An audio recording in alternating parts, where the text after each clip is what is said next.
Okay, here we go. Back to the cycle class. We left off at Bill's story, and so we're going to pick up on Bill's story on page 2, right about the second paragraph, and we're going to take a look at our life in Bill's story. There's something special about the Bible, of course, where it starts to come to life and you see your life in it. God starts talking to you through it. And the same thing with the big book. Like the big book comes to life and somehow you can see your life in the story and it starts to click and make sense. And you can see yourself on this cycle, and we can't seem to get off on our own power. And that's why addiction is so hard to beat, because for some weird reason, we keep going back to the same things. And we don't have the necessary power. We can't do it on human power to get off, no matter moving or talking to somebody or even going in a church fellowship around people without really connecting with God. Or going to a meeting and not AA meeting, not reading the book, not working the steps, not getting spiritually connected in there, complaining about your day. Like human is not going to help you, relieve you from staying on this cycle and being stuck in addiction. And we come to find out that it's selfish and self-centered that really is the problem, is everybody's problem. And that's the cosmic battle that the Bible breaks down between being selfish and taking on the devil's characteristics and living for myself and making it about me, breaking every 10 commandment in all of them, or connecting with Jesus' power and his love. And Galatians 6:2 says now we can obey the law of Christ, which is having love for one another, which is unselfish and will take care of all the commands. If you love somebody, you're not going to steal from them and covet them and all this stuff. So we find out that there's this battle between being selfish and unselfish. It's not drugs and alcohol, but our selfishness manifests to a point where we keep going back to drugs and alcohol. There's certain type of people that we need to qualify each other to see, are you that person? I know I am. Are you that person that can't seem to stop no matter what? That on their own power, they never are able to stop and stay stopped. Not stop for a period of time, stay stopped. And once you start drinking or using, you don't have control. When other people are shutting it down, Monday's rolling around, and it's time to shut it down. I'm drinking through Sunday night and into Monday and not showing up to work and yada, yada, yada. So there's these two pieces, no choice, because the malady has a hold on us that we didn't even know, and no control. And it's because of our selfish and self-centeredness that all this manifests itself. And a lot of people don't know that. So we're going to spend some time breaking this down. Proverbs 16:18, we're going to start with that verse. And it says, here you go. Pride goes before destruction and haughtiness before a fall. And it's like pride can be replaced with selfishness, right? You can say selfishness goes before destruction and self-centeredness before a fall, right? Being selfish and self-centered, that is the root of our problem. We have to keep hitting that home. Okay? So we'll refer back to the cycle here as we read through Bill's story. So go to page 2 on Bill's story. And we left off on where Bill was saying, many people lost money, but some became very, very rich. Why not I? Like, why not I? Stuff pulls us to the world. Hey, I see other people doing it, seemingly without harm. Why not I? Or you could be removed from alcohol for a time, and you can go around friends and stuff. You can see them drinking a couple beers at a ball game seemingly without harm. Why not I? There's all these why not I? Or see people making fast money. Oh, well, I know some people go to jail for that or even get killed or whatever. But man, some people seem to be making it happen somehow. Why not I? So I can relate to Bill's story, although our stories are very different. So that's what makes this really powerful. So on I studied economics. Let's go down to there. It says, I studied economics and business as well as law. Potential alcoholic that I was. You got to catch that right there. Potential alcoholic that I was. Early on, we're potential alcoholic drug addicts, like the hardcore ones, right? That are it's going to grab a hold of us and completely ruin our lives There was signs early on, and we all had them if we look back. But it's interesting how hard they are to catch. And we're going to talk about that. Think about your life. All potentially early on, all the warnings and all the stuff that was like, man, is this a problem? Like, wow, So it says, I nearly failed my law course. Okay, because of Bill's drinking, he nearly failed his law course. So he almost failed his schooling because of his drinking. Like, what were some signs in your life where the alcohol and the drugs were starting to cause problems and they were getting in the way of you, accomplishing things and stuff? Like, potentially alcoholic drug addict, It says, at one of my finals, I was too drunk to think or write. So you show up to a final, a test, a final, but you're so drunk that you can't think, you can't write. Is that a problem? Do we think that could possibly be an issue? Is that normal? Is that normal for somebody who gets to drinking, having fun, partying? Maybe you party a little too much, Maybe you raged all weekend, I don't know. Or you started partying on the Thursday night, Hey, tomorrow's Friday. Let's start Thursday. But you're going to drink and use all the way to the point where now you have a final to take and you're so blasted that you can't think or write. To us, we're like, yeah, happened to me. Like, to us, we relate to that. But that's not normal. You're like, of course, looking at each other. That's not normal.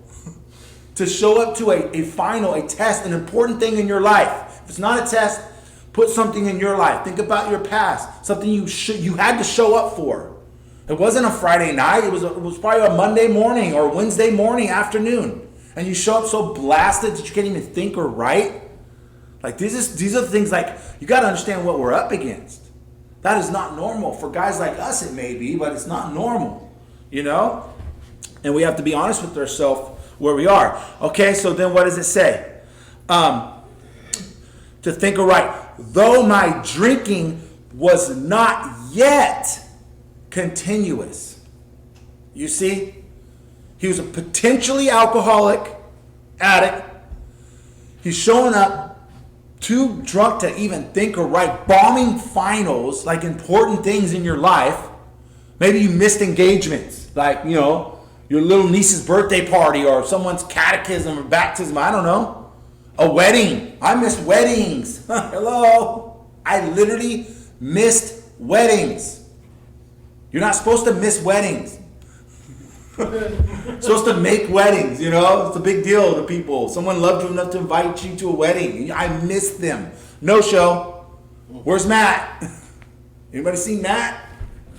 So, drinking was not yet continuous. Do you know what continuous means?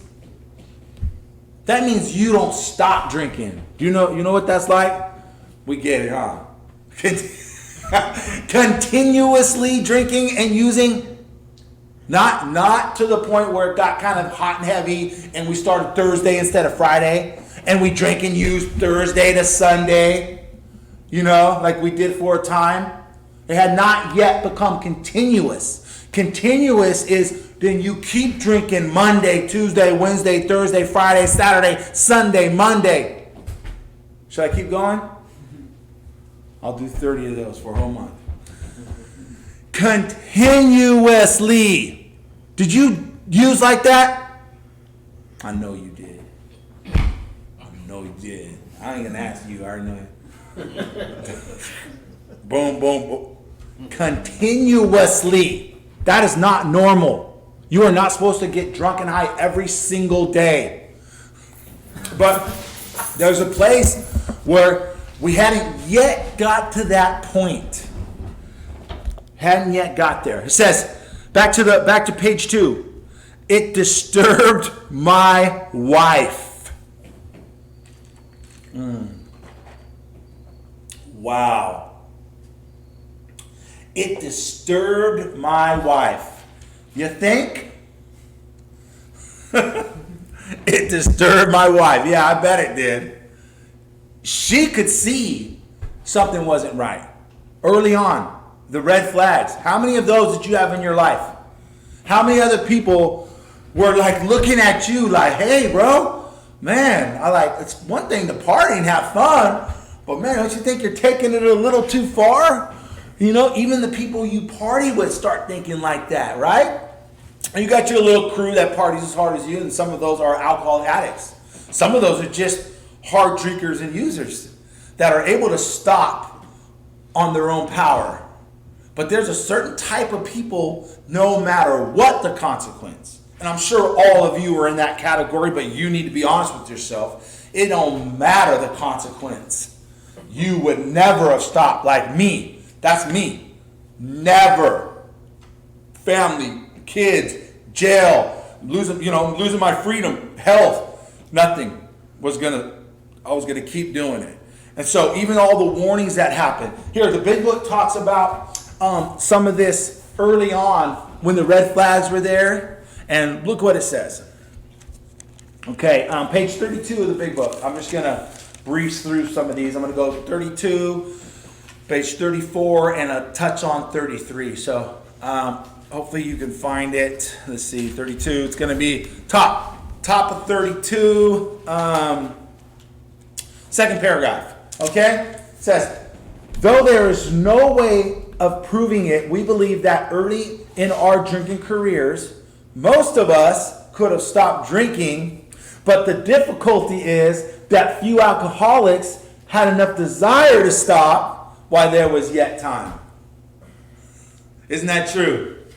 Now, there's red flags going on. We're missing engagements. We're messing up in school, maybe losing jobs, not showing up or showing up drunk. And there was a time there, possibly, that we could have stopped. It hadn't yet become continuous, right? But there were those red flags and things were happening. So the big book is saying, even if we could have, we didn't want to. You didn't want to stop. I didn't want to stop. It was too fun. Yeah, it was causing problems. But that's the deciding factor of anybody getting this is how do we qualify them? Do you want to stop for good and for all? Some people even going through more and more consequences, emerging remorseful, firm resolutions, all these broken promises, everything that comes with it, all the guilt, all the shame, all the everything. They don't want to stop. And early on, maybe there was that place where we could have stopped, but we didn't want to, right? That was page 32. Go to page 34 and right to the top of the page, like the second sentence, says this. Page 34 out of the big book. It's more about alcoholism chapter. It says, as we look back, we feel we had gone on drinking many years beyond the point where we could quit on our own willpower. If anyone questions whether he has entered this dangerous area, let him try leaving liquor alone for 1 year. Okay, down the page a little bit more, it says, like the end of that paragraph, it says, we think too few to whom this book will appeal can stay dry anything like a year. Some will be drunk the day after making their resolutions. Most of them within a few weeks. Now, see yourself in this. Firm resolution. Number, I don't know how many. All the promises in the world. Right? We passed this point of being able to stop on our own human power no matter what we do, no matter what we try. And that's okay. Because that's the great persuader that's going to... We get to get connected with God, but we must get connected with God. Or we're going to die, like physically quickly. We're going to be dead in the spirit and live a miserable existence. But physically, we're going to die. Like we will drink and use ourselves to death. Right? So we need to quickly understand that there's no other way to get off the cycle. We're past that point of human aid, as the book talks about. Like that has to click. Like you have to understand the desperation of your situation, right?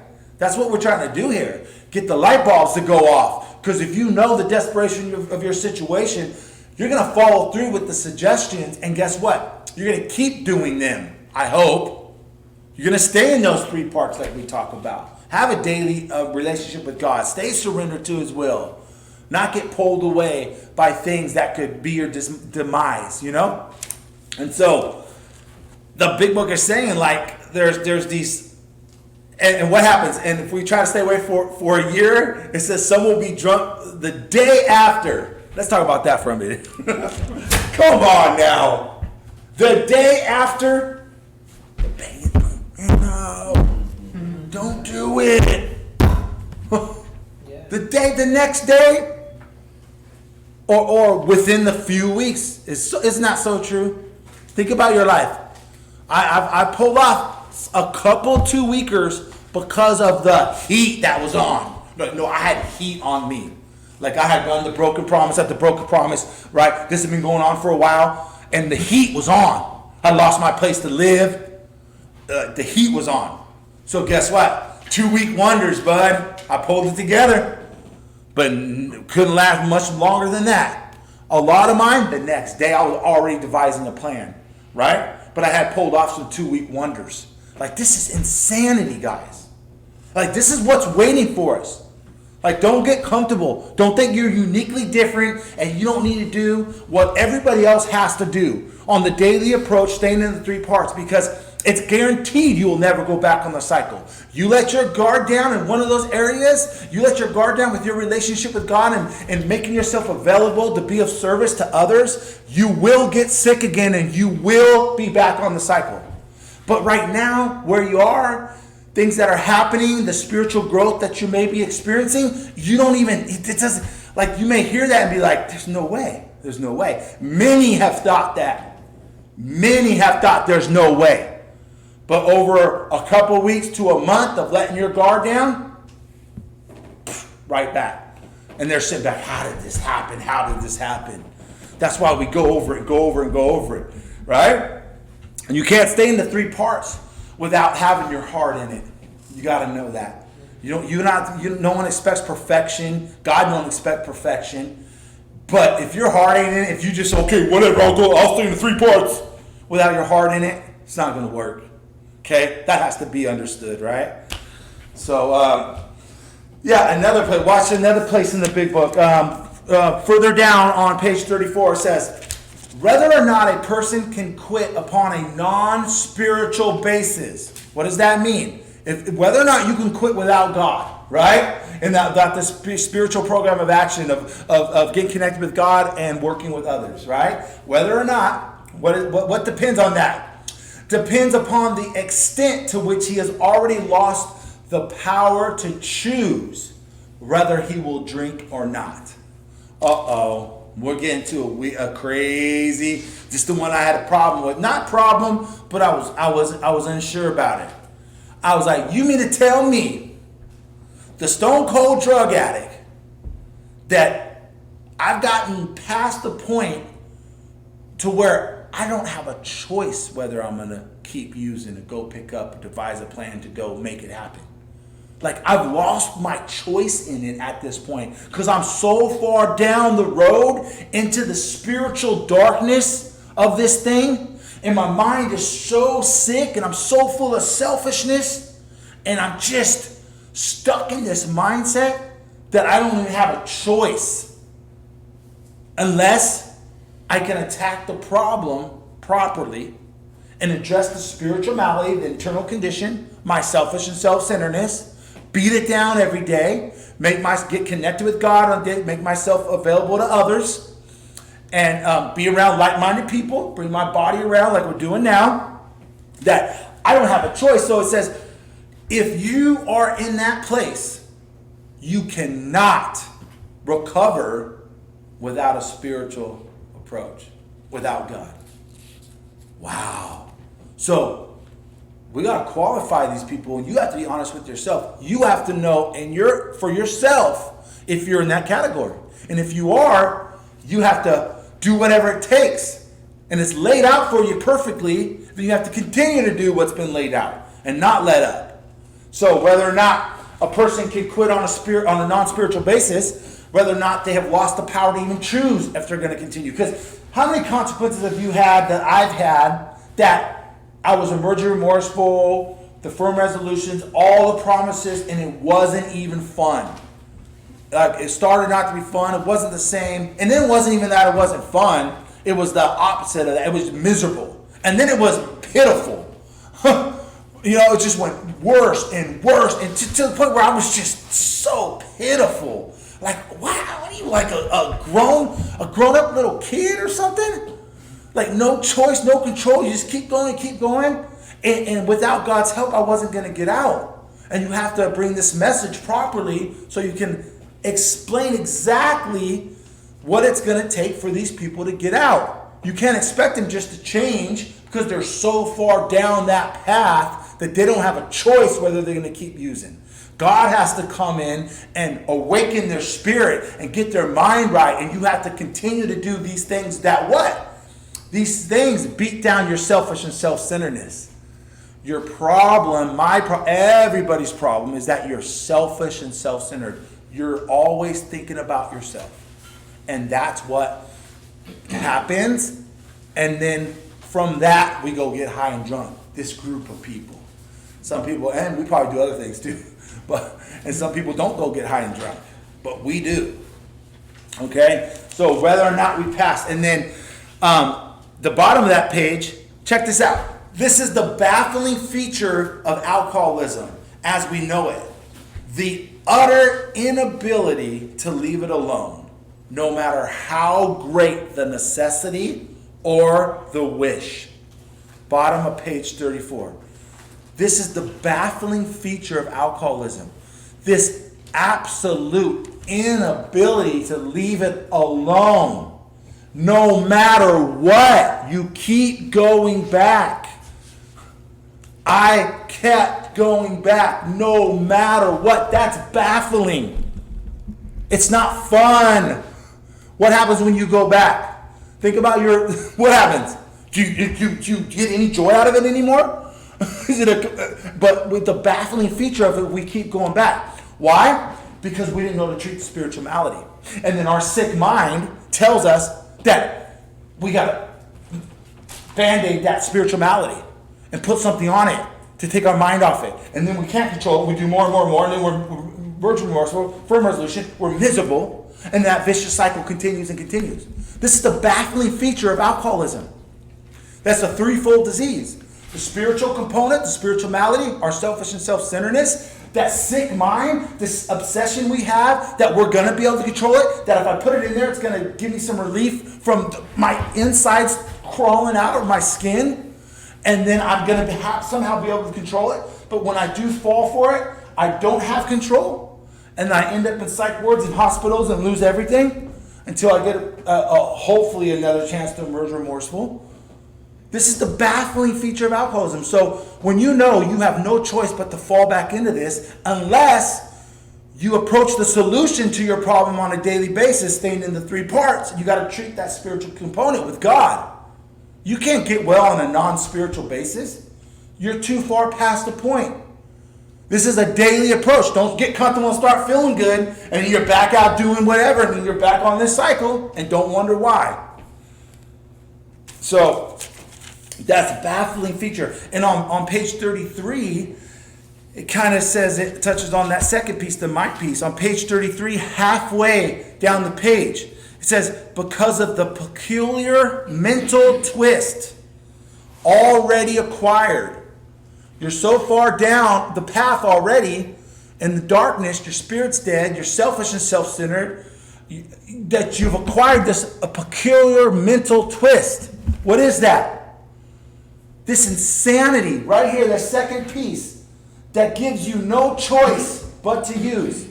Bombarded with lie after lie after lie, and the human reasoning kicks in, and this great obsession that it's somehow going to be different this time, and you're going to be able to control it like other people you see doing it. Or I'm just going to do beer. I'll just stick with beer. I'm not going to go to the meth. But then you do the beer, and then you go to the meth.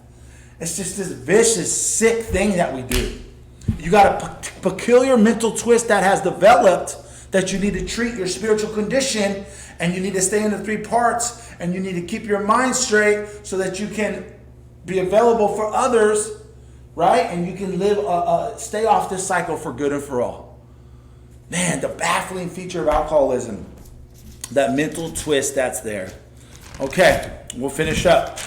I just want to always take time to go through this cycle every class and see it. Okay, back to page 2.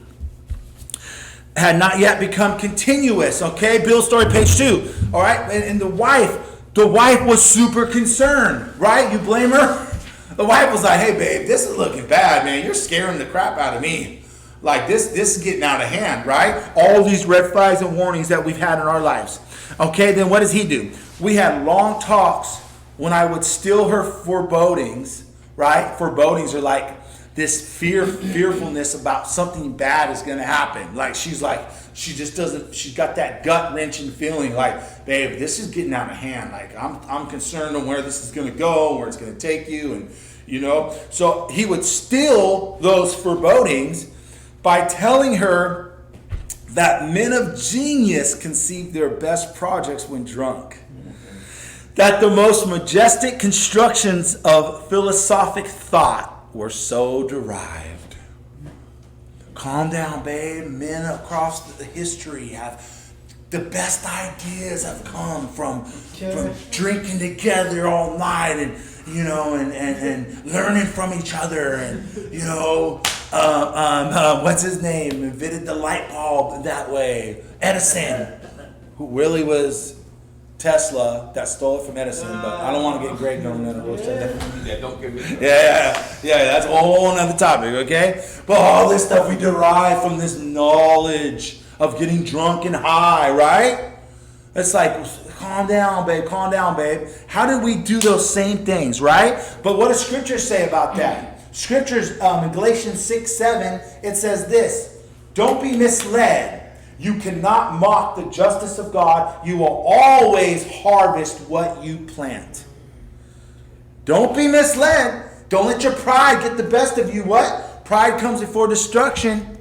Don't, you know, what you're harvesting, you will sow, right? What you reap, you will sow. So you want to go ahead and ignore all the warnings and just, you know, hey, it's going to be fine. I see people doing this and doing that. You want to let your guard down with your recovery and the way you approach God and the way you are serious about staying sober and staying connected to God, most importantly. Man, you better be careful how you spending your time, where you letting your thoughts go, you know, because you're going to harvest what you plant, right? And we'll go to the doctor's opinion in XXVIII. Turn with me to the doctor's opinion. XXVIII at the bottom of the page.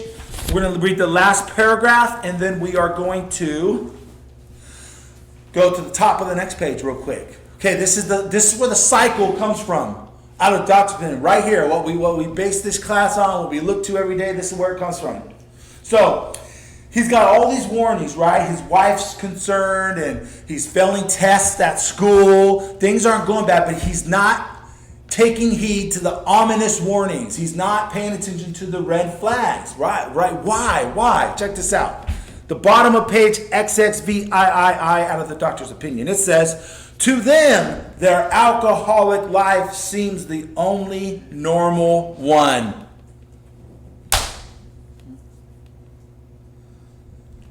Did you get that? I got that. Did you get that? The alcoholic life seems the only normal one. Meaning, there's no thought. You can't even conceive life without alcohol and drugs. I'm going to raise both my hands on that one. As long as I can still drink and use, and come up with these ideas and be shaking and moving, like, okay, don't you tell me that I have to conceive a life that has nothing to do with alcohol and drugs. Because that's the only normal life that my brain can handle. I've gotten there. I've experienced it. I got the thrills and the joy and the fear going away and all that it brought. Involved in the fast life of living. Don't you tell me that. Tell me that I can better myself. Any billion ideas for a billion reasons, a billion problems.